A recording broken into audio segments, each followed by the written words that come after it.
sebagai dasar tawakal dan derajat-derajat yang beliau akan uraikan daripada derajat ketauhidan yang berkaitan dengan tawakal.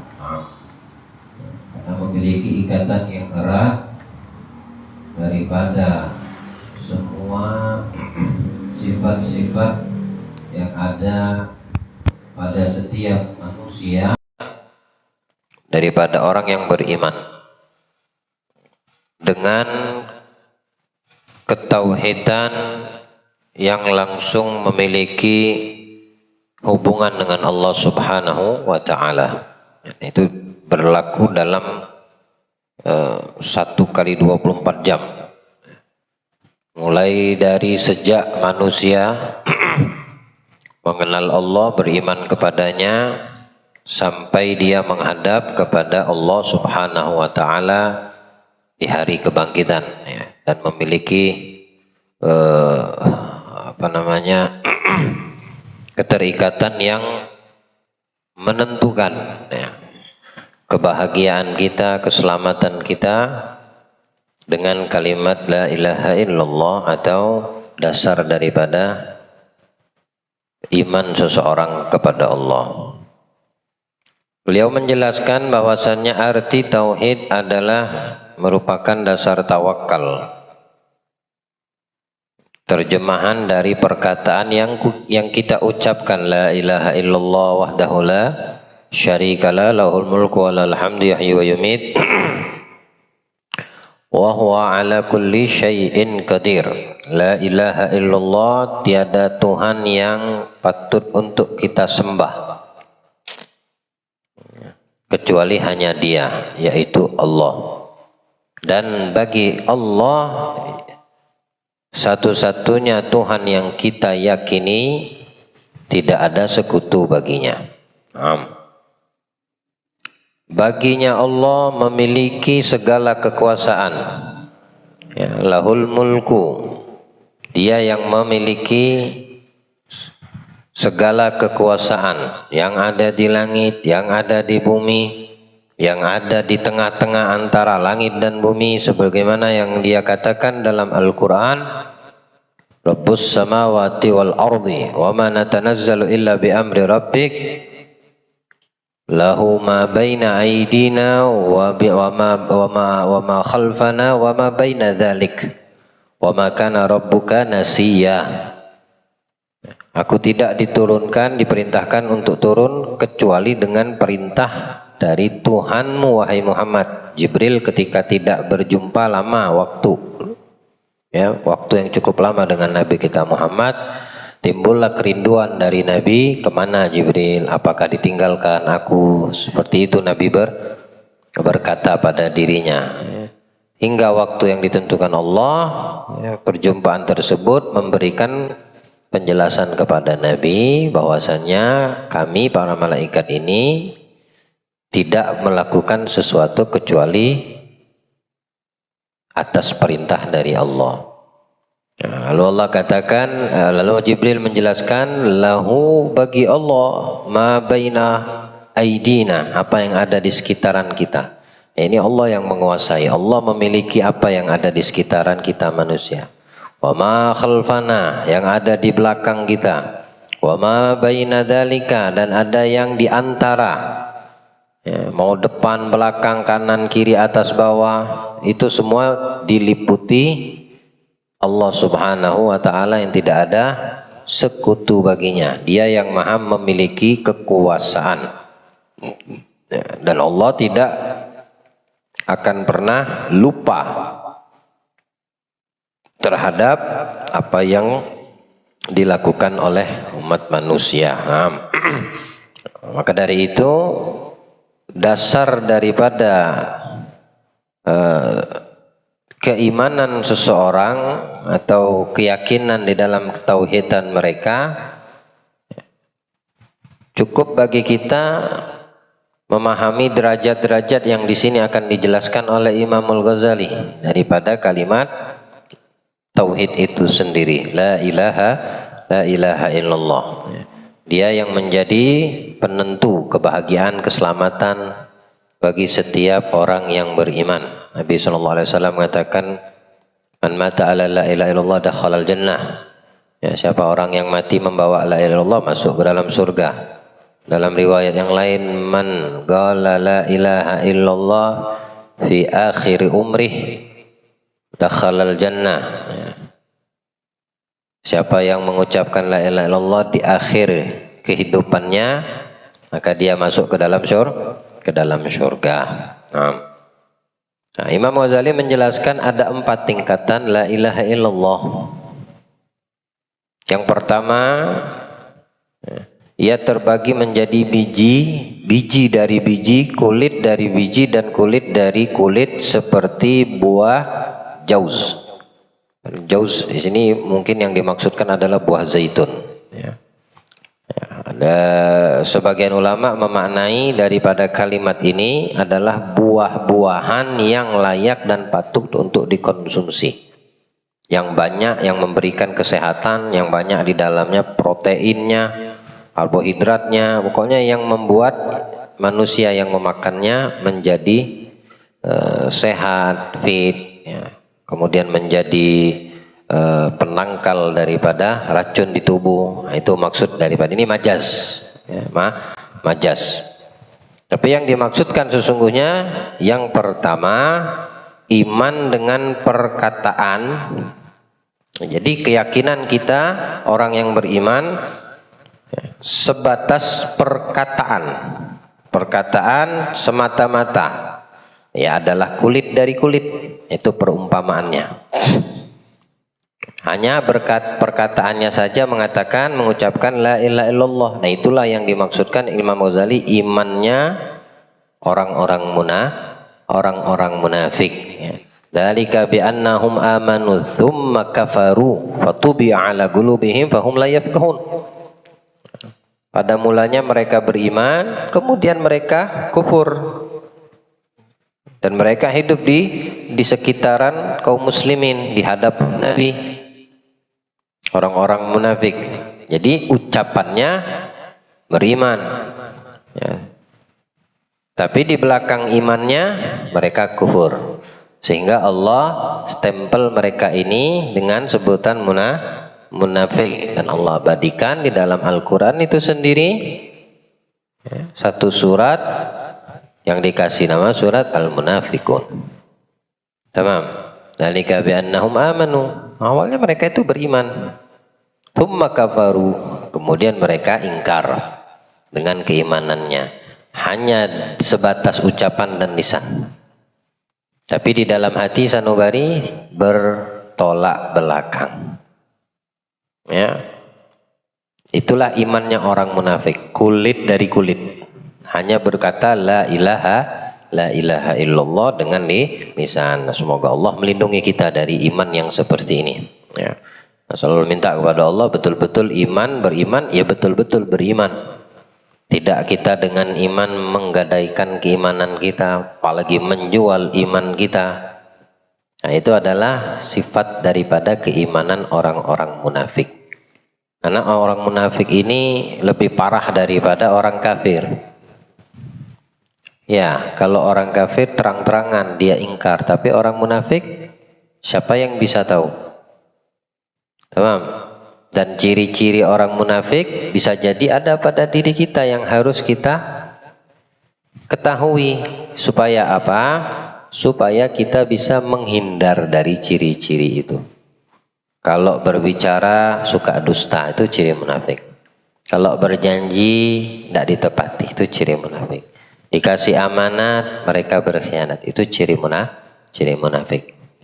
Nah, ketika kita ketahui, pelajari, cari tahu banyak apa saja ciri-ciri munafik, kemudian kita bercermin, berkaca, adakah itu pada diri saya?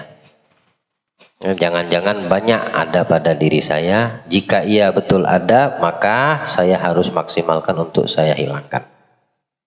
Sehingga apa?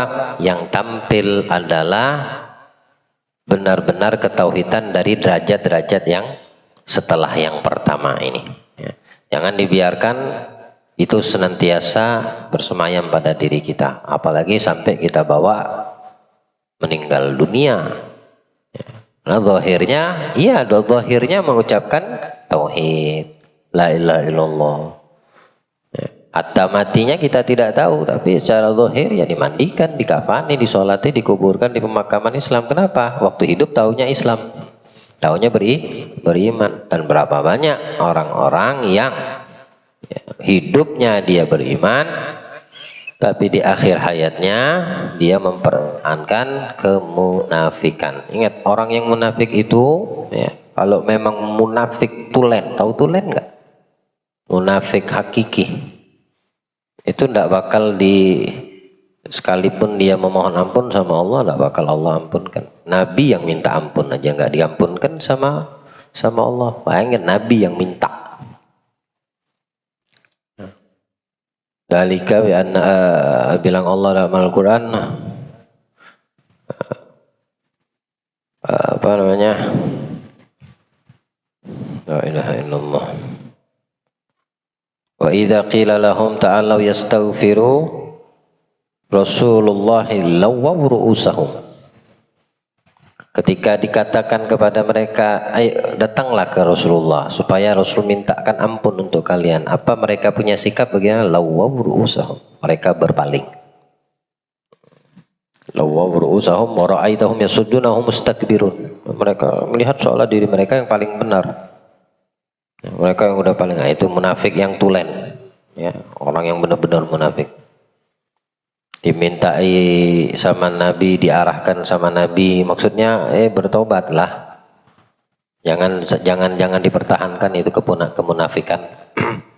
Ya, datang ke Rasul minta ampunan, biar Nabi yang memohonkan ampun kepada Allah. Akhirnya mereka berpaling, tidak mau. Mereka merasa dirinya paling hebat.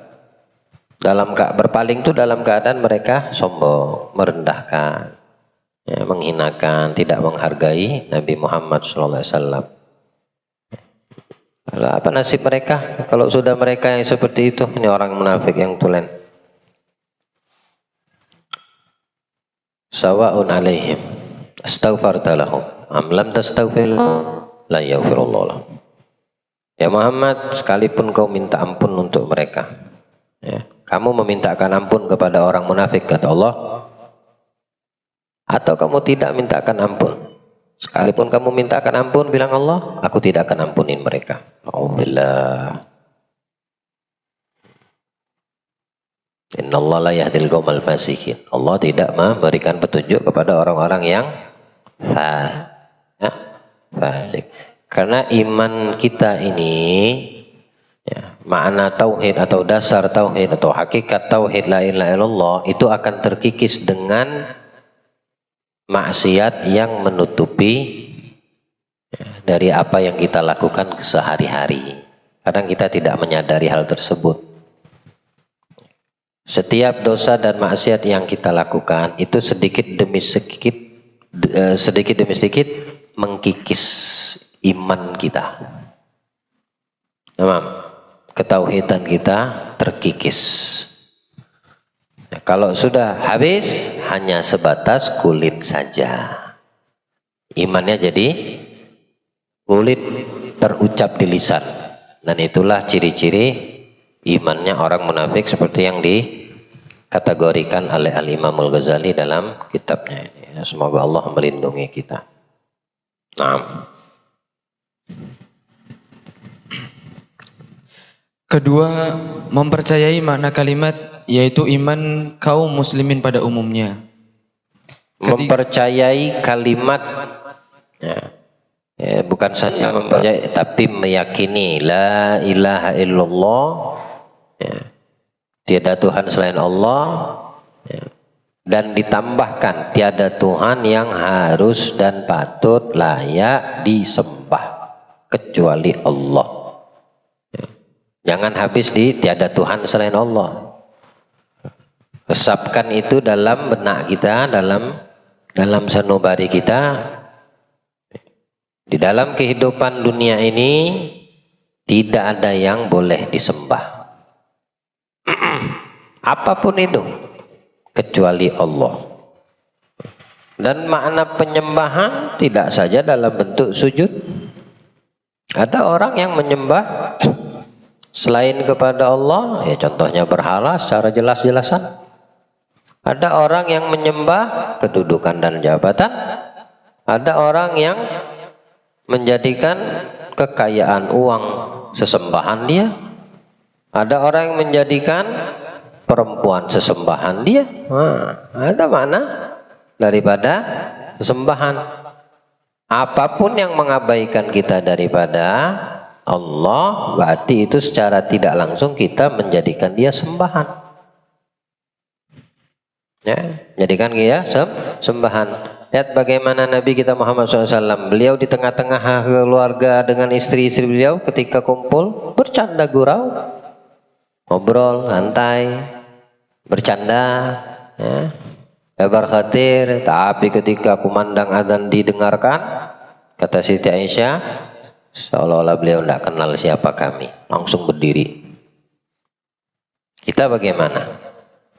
Ada yang masih sibuk dengan televisi, sibuk dengan HP. Bukankah kita menjadikan itu sembahan sehingga panggilan tauhid la ilaha illallah, Allahu Akbar, sholat terabaikan? Itu secara tidak sadar ada pada diri kita. Tapi kita meyakini, ya, kita meyakini apa yang kita ucap dari kalimat tauhid la ilaha illallah. Nah, inilah imannya kita pada umumnya, ya. Kaum muslimin pada umumnya. Maka kita harus berusaha meningkatkan lagi. Ya, pada umumnya didapati terhadap iman orang-orang yang mukmin, mereka yang mukmin. Maka jadikan kita termasuk khususnya, jangan umumnya. Bagaimana caranya? Itu kita sendiri berusaha, berupaya, bermujahadah, bersungguh-sungguh, sedikit demi sedikit, pelan-pelan. Ya. Karena Islam itu datangnya pelan-pelan, enggak sekaligus. Al-Quran turun pelan-pelan, tidak sekaligus. Ya. Kita memperbaiki keadaan kita, diri kita, hati kita pun pelan-pelan. Ya, yang penting ketika kita sudah mengetahui ini letak kekurangan saya harus tutupi kekurangan kita, sempurnakan kekuranganku dan jaga. Artinya berkelanjutan di dalam penyempurnaan dari kekurangan yang ada pada kita. Contoh, kalau tadinya tidak pernah sholat, maka sempurnakan dengan sholat pelan-pelan. Ya. Oh, selalu sholat tapi jarang berjamaah, pelan-pelan berjamaah dan dijaga terus seperti itu. Oh, selama ini hanya sholat wajib aja, pelan-pelan tambahi sunnah, ada namanya qobliyah, ada qobliyah. Terus seperti itu dilatih. Ya. Oh, banyak sunnah lain seperti itu, witir, tidak pernah saya kerjakan, ya pelan-pelan dikerjakan dan terus berkelanjutan seperti itu. Ya. Jarang bersolawat, tetapkan waktu solawat. Ya. Di hari tertentu dikhususkan. Tidak ada yang lain kecuali solawat, malam Jumat, hari Jumat. Pelan-pelan dilatih setiap minggu. Ya. Nah, itu membuat kita punya iman kita semakin waktu semakin tebal, semakin kuat iman. Orang itu kalau seandainya imannya kuat, susah, tidak ada celah untuk syaitan mendekat, ya, untuk masuk dan mendekat itu tidak ada celah. Kalau imannya kuat. Jadi masalah kalau seandainya iman sudah ada tapi tidak dirawat, ya, dibiarkan begitu saja. Alhamdulillah, takut-takut nanti seperti yang pertama.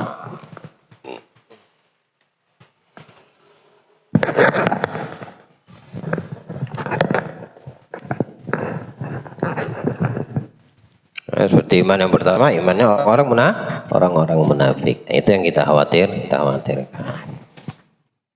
Jadi berupaya kita untuk menjaga iman kita dan berusaha untuk menjadi khususnya keimanan atau ketauhidan orang-orang yang beriman. Ya, bukan pada umumnya. Udah cukup deh. Selama ini aku pada umumnya. Nah, sekarang harus tingkatkan masuk ke ranah pada khususnya. Ya. Allah berikan kita pemahaman. Taib. Ketiga, menyaksikan itu dengan cara kasyaf, yaitu kedudukan orang-orang yang dekat dengan Allah. Ia melihat banyak sebab, tetapi sumbernya adalah Allah yang Maha Esa, lagi Maha Perkasa. Nah, bagian yang ketiga menyaksikan dengan cara kasyaf. Artinya kasyaf terbukanya apa yang tertutup. Semua dengan izin Allah. Ya, semua dengan kehendak Allah. Apa yang membuat tertutup? Tidak ada lain. Ya, jauhnya kita daripada Allah. Banyaknya akan maksiat yang ada pada kita. Jauh kita daripada Al-Quran. Jauh kita dari kalamullah. Semua itu yang menjadi hijab. Ya. Umpama mata yang sudah rabun, bukan rabun maksudnya karena faktor usia, seperti orang yang kena katarak, tidak melihat usia. Anak kecil, bayi pun bisa kena katarak. Ya, betul lah seperti itu. Ahli kacamata, siapa? Bayi mungkin tidak kena katarak. Bisa. Ya. Dari lahir tidak jelas melihat. Ada enggak solusi sekarang untuk menghilangkan katarak dengan sains? Dokter-dokter modern dicanggihnya sama para medis sekarang. Ada. Setelah diambil katarak itu seperti lendir. Seperti apa yang menghalangi sehingga melihat tuh jadinya tidak jelas. Ketika diangkat itu yang di mata jelas. Ya.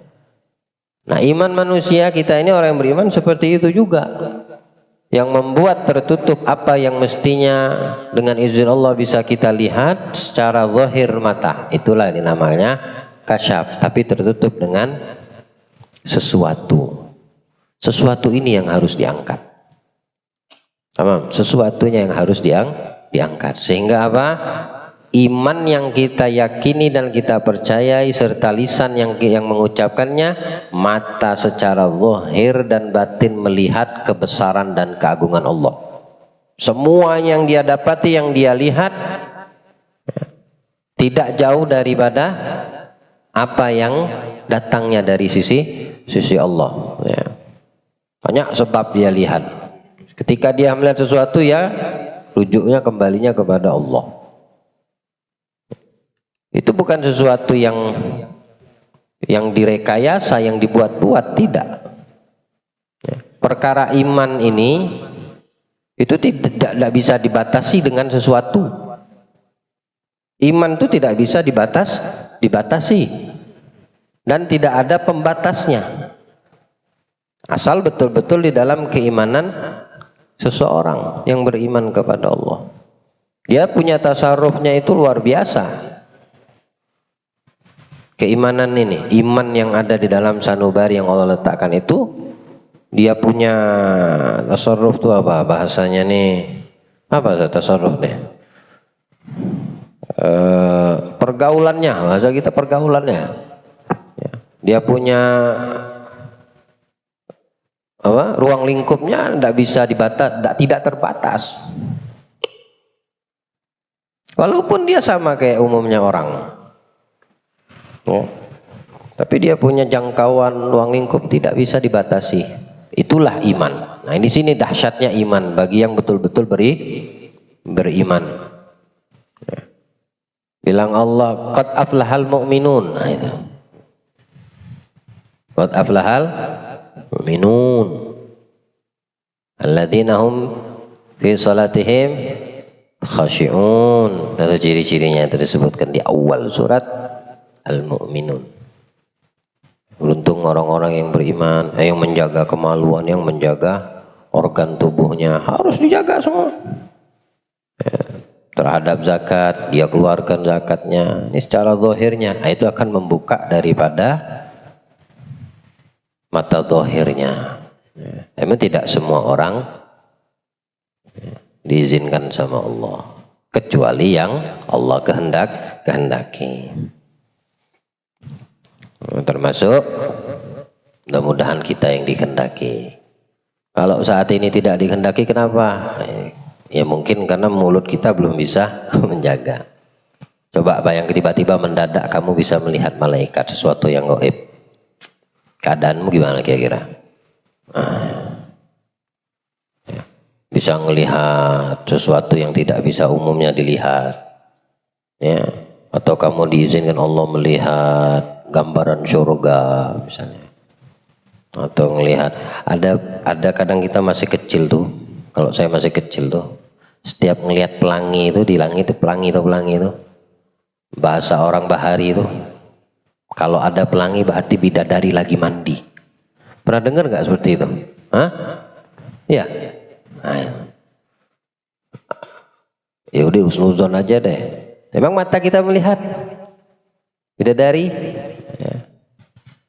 Mungkin tidak tahu siapa itu pelopor pertama yang ucap husnuzonnya tinggi banget mungkin, atau dia betul-betul melihat bidadari lagi mandi.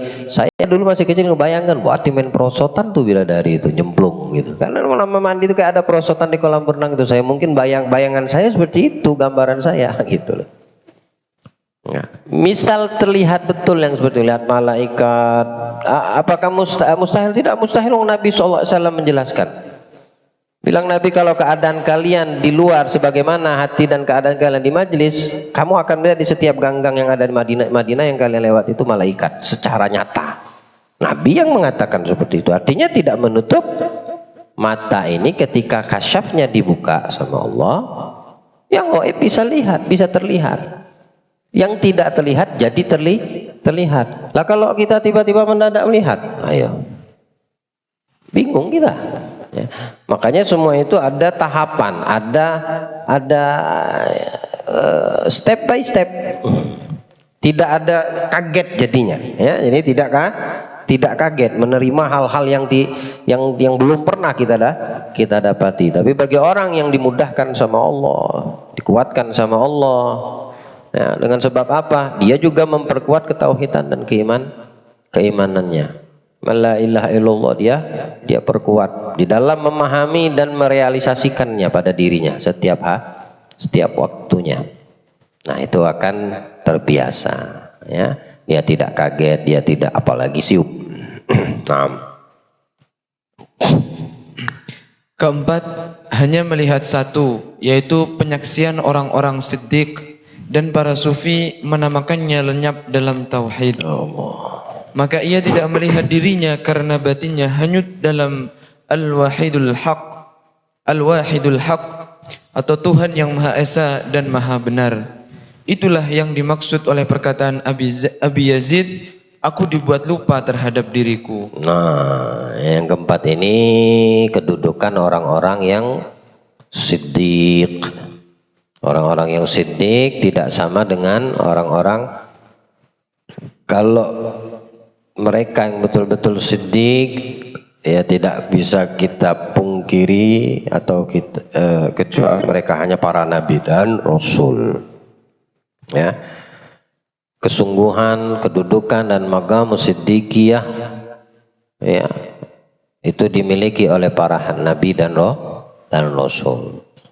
Tapi setinggi apapun siddiq, orang-orang selain nabi dan rasul tidak mampu mengalahkan, ya, siddiqnya para nabi dan rasul. Karena dalam Al-Quran Allah mengatakan, faulaika alladzina an'amallahu alaihim minan nabiyyin wasiddiqin wasyuhada wassalihin. Siddiqnya orang-orang soleh tidak mengalahkan siddiqnya orang-orang aulia. Ya. Dan orang-orang yang siddiq pasti mereka soleh. Tidak mungkin orang-orang yang suka maksiat kemudian dia orang-orang digolongkan kelompok orang yang siddiq. Mustahil, bertolak belakang ya seperti itu. Orang-orang yang soleh siapapun bisa. Itulah langkah-langkah pertama bagi kita untuk menjadi orang yang soleh. Tapi ketika kita siddiq di dalam kesolehan kita tidak sama dengan siddiqnya orang-orang para aulia. Siddiqnya aulia tidak sama dengan siddiqnya para syuhada. Siddiqnya para syuhada tidak bisa disamakan dengan siddiqnya para anbiya wal mursalin. Wahakadha. Masing-masing mempunyai nilai di sisi Allah, kedudukan yang tidak sama. Walaupun dia sudah sampai kepada puncak siddiq. Kalau dia hanya masih orang soleh atau di level di atasnya para aulia, tidak bisa menandingi yang di atasnya para syuhada, tidak bisa menandingi di atasnya apalagi para anbiya wal mursalin, tidak terkecuali para syuhada. Ya. Siapa? Al ulama. Al ulama. Siddiq ya ulama setara dengan siddiqnya para syuhada. Bahkan bisa mengungguli para syuhada. Ternyata Nabi menjelaskan di hari kiamat yang memberikan syafaat setelah Nabi siapa? Ulama, syuhada. Bukan syuhada, ulama dulu. Ini menunjukkan kedudukan ulama bisa mengungguli para syuhada. Nah, ya, orang yang mempunyai siddiq seperti ini sulit didapatkan, tapi bukan berarti mustahil. Baik. Pertama, ia adalah iman dengan lisan saja dan tidak bermanfaat kecuali dalam menolak pedang dan melindungi harta dan darah. Nabi SAW bersabda, "Fa-idza qaluha asamu minni dima'ahum wa amwalahum." Apabila mereka mengucapkannya, maka mereka telah melindungi harta dan darah mereka dariku. Itu kemuliaan minimal la ilaha illallah, kalimat tauhid. Ya. Nabi alaihissalam pernah mengutus sahabat, diantaranya Usama bin Zaid, ke satu daerah, ya, ke kaum Juhaini, ya, untuk diperangi. Ya. Tapi setelah ditawarkan Islam, akhirnya terjadilah peperangan antara muslimin dengan orang musyrik. Usama bin Zaid dengan dua sahabat dari kalangan Ansor mengejar salah satu mereka orang-orang yang musyrik ini. Kabur, kedapatan. Nah, saat di hadapannya itu pedang, dia mengucapkan tauhid. La ilaha illallah. Maka berhenti dua kaum Ansor, sahabat Ansor ini. Tidak mau dia bunuh. Kenapa? Karena mulutnya udah ngucapin kalimat tauhid ini. Datang Usama bin Zaid, bunuh. Langsung dibunuh. Karena yang dilihat Usama bin Zaid apa? Ini orang ngucapkan karena takut pedang. Ya. Dia takut dengan pedang, akhirnya dia mengucapkan kalimat tauhid, la ilaha illallah. Sampailah berita ini kepada Nabi di kota Madinah.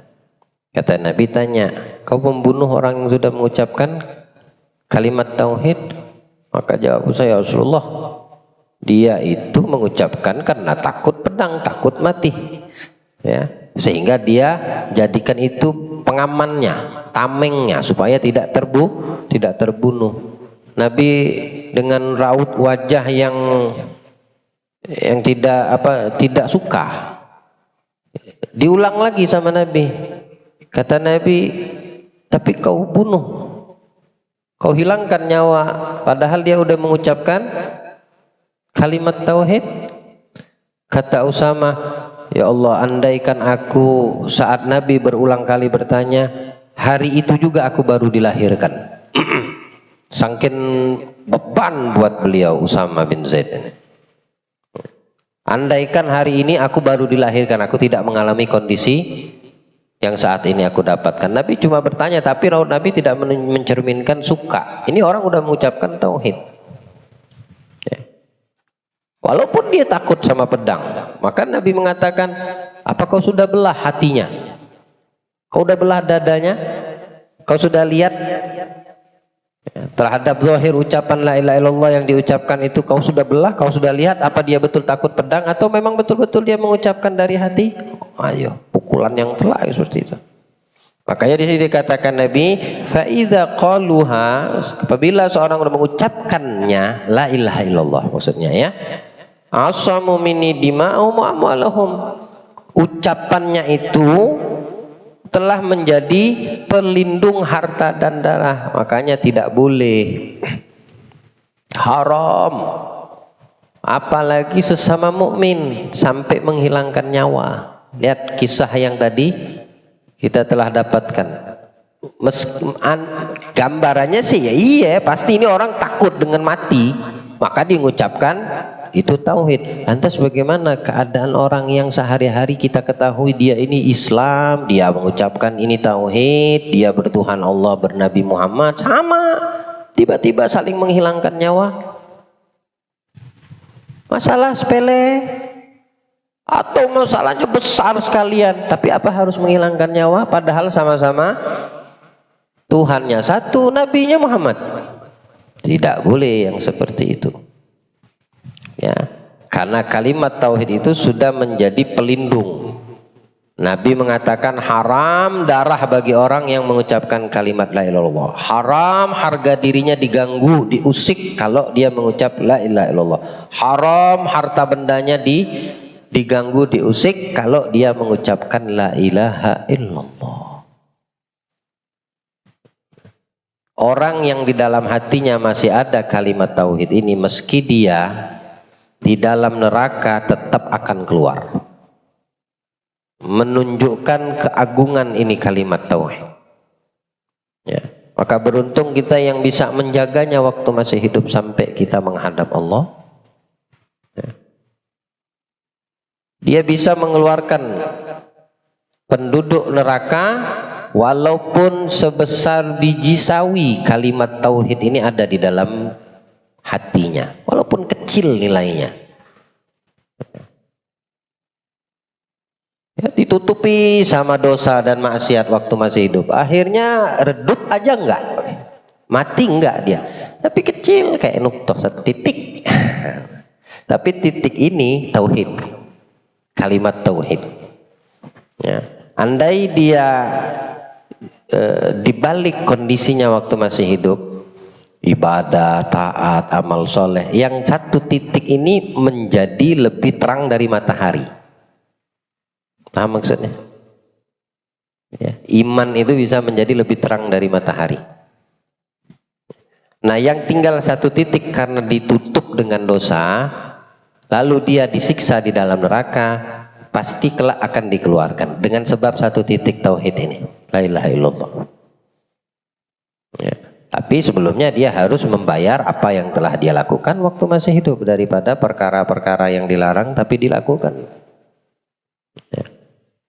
Luar biasa, kalimat tauhid ini bukan sesuatu yang bisa kita anggap remeh, kita abaikan. Nah, ya. Orang yang membunuh muslim, mukmin sama imannya secara sengaja sampai Allah menggambarkan seolah-olah sama dia membunuh semua manusia yang ada di atas muka bumi. Dosanya dosanya dalam Al-Quran, lupa saya ayatnya, man qatala mu'minan muta'ammidan apa faka'annama qatalan nasu jami'ah, sengaja orang beriman dibunuh, dihilangkan nyawanya, seperti dosanya dia itu mendapatkan dosa seperti dia bunuh semua manusia secara utuh, secara keseluruhan. Padahal dia menghilangkan satu nyawa, tapi yang dihilangkan nyawanya ini orang beriman yang mengucapkan tauhid. Dia hilangkan dengan sengaja. Sebab apa? Masalah kecil, masalah besar kah? Masalah kecil kah? Singkirkan yang namanya masalah. Ya. Lihat apa yang ada di keyakinannya. Ya. Kalau dia melakukan kesalahan, hukum Allah sudah ada. Hukum Allah sudah ada. Salahannya apa? Hukumannya ada. Tak ada lembab fikih ada namanya babul janayah. Ya, bab yang menjelaskan tentang kriminalisasi. Ada semua itu. Maling potong tangan, berzina begini, mabuk begini, sudah ada semua. Ya, hukum waris sudah ada semuanya.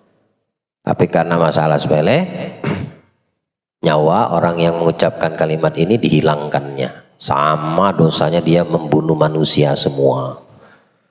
Bukan karena oknum, bukan karena sosok, bukan karena manusia. Ini Allah ingin menunjukkan kepada kita betapa agungnya kalimat la ilaha illallah ini pada diri yang mengucapkan. Ketika ada pada diri seseorang, keagungannya itu, ya, kebesarannya itu. dia hilangkan itu satu la ilaha illallah, dosanya kayak menghilangkan semua manusia yang ada di atas muka bumi. Loh, dahsyat berarti ini, bukan sepele kalimat la ilaha illallah. Nah, ini jadi pelajaran untuk kita. Lebih baik kita mengalah deh kalau seandainya urusannya sama-sama orang yang bertuhan yang sama, nabi sama. Justru kita dikatakan bodoh kalau kita ngikutin nafsu kita, dengarkan, oh dia sudah kayak gini, ya udah kayak gini, ya marah boleh, tapi jangan sampai merontokkan keimanan kita atau menghancurkan keimanan dia. Dalam hadis Nabi menjelaskan, orang yang bertikai, dua orang mukmin bertikai, saling bunuh, yang membunuh dibunuh dua-dua di dalam neraka, bilang Nabi. Bukan yang membunuh, yang dibunuh juga masuk neraka. Nabi sahabat tanya, kalau yang bunuh masuk akal ya Rasulullah, tapi yang dibunuh ini kan kalau tidak secara tidak langsung dia dizolimi, dia dibunuh, kok masuk neraka? Iya, yang bunuh berkeinginan membunuh, yang dibunuh juga ada keinginan untuk melakukan hal yang sama, cuma dia keburu terbunuh. Dua-duanya di dalam neraka. Jadi jangan dikira yang mati itu syahid. Ya kalau ente pengen mendapatkan syahid, ya ke mana? Ke Gaza. Ente ngadepin Israel, ente ngadepin Amerika, ente ngadepin orang kafir. Insya Allah di situ titel syahid disiapin selama niatnya betul. Tapi kalau selain daripada orang-orang yang memerang Islam, enggak ada ya, diperbolehkan hal itu. Jadi lebih baik kita sabar mengalah. Lebih baik kita sabar mengalah. Nabi dikata tukang sihir, dia tidak ada. Nabi protes, tidak pernah Nabi dikatakan difitnah ini, tidak ada Nabi dilempar kotoran, tidak ada Nabi. Sabar, Nabi lebih memilih itu. La ilaha illallah, sallu ala Nabi. Baik. Kedua, mengesahkan Tuhan dengan arti meyakini dengan hatinya makna kalimat itu tanpa meragukannya, tetapi tiada rasa lapang di dalam batinnya. Keadaan ini melindungi pelakunya dari siksaan di akhirat jika ia wafat dalam keadaan itu dan tidak melemahkannya dengan sering berbuat maksiat. Ya tuh jelas ya. Pertama, kalau memang kita orang mati dalam keadaan bawa ini tauhid. Nah, tapi yang beliau katakan di sini, tahukah apa yang melemahkan itu tauhid? Tuh, maksiat. Itu yang melemahkan ketauhidan orang yang mengucapkan la ilaha illallah. Ya, andai dia udah meyakini, hatinya mempercayai, menerima makna tersebut dari kalimat la ilaha illallah. Ya, tidak ada keraguan pada dirinya terhadap apa yang dia yakini. Ya, tapi tidak lapang dada dia menerima. Maksudnya tidak lapang dada di sini apa? Ada kalanya dia sering kali siapa namanya? Duduk. Tidak boleh bercanda. Duduk, siapa namanya? Farhan, duduk. Ada kalanya orang tersebut hatinya kok nggak sreg. Maksudnya nggak sreg bagaimana? Dia meyakini tauhid, tapi ketika dihadapkan dengan maksiat, tawaran dosa, dia terima juga. Masih juga dia dihantamnya. Ya. Nah ini yang dimaksudkan oleh Imam. Keadaan ini melindungi pelakunya dari siksa kalau dia wafat dalam keadaan membawa apa yang diyakini keimanannya. Ya. Tapi yang maksiat itulah yang yang menjadi sebab lemah dan kendurnya tauhid yang ada pada diri kita. Ya. Kalau amal solehnya yang banyak, dia memperkokoh tauhid yang ada pada diri kita, dari keyakinan kita. Ya. Nah, tinggal kita pilih, tinggal kita pilih. Mau kita perkuat la ilaha illallah yang ada pada diri kita, yang kita yakini, yang kita percayai, maka beramal soleh, banyak-banyak melakukan perbuatan yang baik. Ya. Jangan jauh dari Al-Quran. Ya. Paling afdal ibadah setelah wajib tilawatil Quran, ya. Membaca Al-Quran. Ya. banyak-banyak istighfar, kemudian senantiasa mendekatkan hati kita dengan Allah Ta'ala, bersikap dengan bijak terhadap ujian dan cobaan dari dunia yang ada di sekitar kita atau yang datang kepada kita. Nah, ini adalah bentuk kebaikan amal soleh yang menguatkan tauhid pada diri kita, yang meyakininya dan tidak meragukannya. Ketiga, mengesahkan Tuhan dengan arti dadanya menjadi lapang. Maka ia pun hanya menyaksikan satu walaupun sebabnya banyak. Ia tahu bahwa sumbernya dari Tuhan yang Maha Esa dan Maha Benar. Oh, apapun yang bisa diterima atau tidak bisa diterima sama orang, dia cuma melihat satu, datangnya dari Allah Ta'ala. No komplain, no protes. Tidak ada dia pernah menggerutu. Tidak pernah dia tidak ada kesan tidak menerima. Ya. Kenapa? Karena hatinya, dadanya sudah menerima. Dan di mata dia tidak ada yang rugi baginya. Tidak ada yang rugi baginya. Karena dadanya sudah menerima. Kalau yang kedua tadi dadanya belum menerima. Jadi kemungkinan untuk dia tergelincir dalam jurang maksiat yang melemahkan ketauhidan itu besar. Tapi untuk yang ketiga, nah, justru sebaliknya, kebaikan yang banyak dia lakukan, amal soleh yang banyak dia lakukan. Ya. Diliputi ujian dan cobaan hidup yang ada pada dirinya, yang dia cuma lihat hanya satu, Tuhan yang menciptakannya. La ilaha illallah yang dia yakini dan dia percayai. Ya. Sayyidina Habib Umar pernah mengatakan, orang yang kuat ya, di dalam pengagungannya dan memahami dari apa yang diucapkan terhadap kalimat la ilaha illallah, tidak berpengaruh keadaan apapun yang terjadi di sekitarnya, tidak mempengaruhi dia. Ya. Yang disukai umumnya orang atau yang tidak disukai umumnya orang, tidak berpengaruh pada dirinya. Ya. Mau bom jatuh di depan dia, tidak pengaruh sama dia. Itu karena ketauhidannya kuat pada diri orang tersebut. Allah kuatkan iman kita, insya Allah. Ya. Baik. Keempat, mengesahkan Tuhan dengan arti bahwa ia tidak menghadirkan dalam penyaksian dan hatinya kecuali Tuhan yang Maha Esa dan Maha Benar, tanpa melalui perantara dan tidak mengetahui dirinya. Keadaan ini adalah yang tertinggi dan ia bagai minyak biji jauz misalnya. Itu hanya milik para nabi dan rasul. Ya. Kalau sudah derajat yang keempat ini hanya dimiliki oleh para nabi dan rasul. Ya. Allahu alam. Ya, batas itu tandai. Semoga Allah kuatkan iman kita, Allah jaga iman kita, Allah pelihara tauhid kita, dan kita